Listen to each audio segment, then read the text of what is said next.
लोकसभा चुनाव में मिली हार पर बीजेपी का जिक्र कर बोले छगन भुजबल। अजीत पवार गुट को दोष।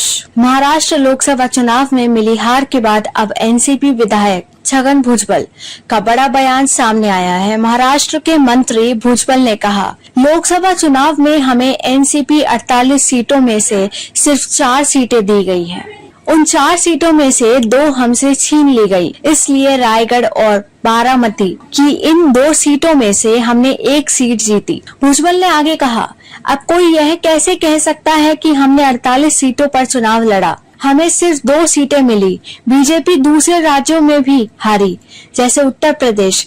किसी ने नहीं सोचा था कि बीजेपी को उत्तर प्रदेश में इतनी कम सीटें मिलेंगी, इसलिए अजीत पवार गुट को दोष देना सही नहीं है। महाराष्ट्र के उप मुख्यमंत्री अजीत पवार की पत्नी सुनेत्रा ने गुरुवार को आगामी राज्यसभा चुनाव के लिए एनसीपी उम्मीदवार के तौर पर नामांकन पत्र दाखिल किया।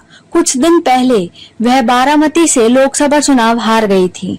संयोग से एनसीपी के नेताओं को छोड़कर सत्तारूढ़ महायुति में अजीत पवार के नेतृत्व वाली पार्टी के सहयोगी दलों बीजेपी और शिवसेना का कोई भी राजनेता उस समय मौजूद नहीं था जब सुनेत्रा पवार ने दक्षिण मुंबई के विधान भवन में अपना नामांकन दाखिल किया।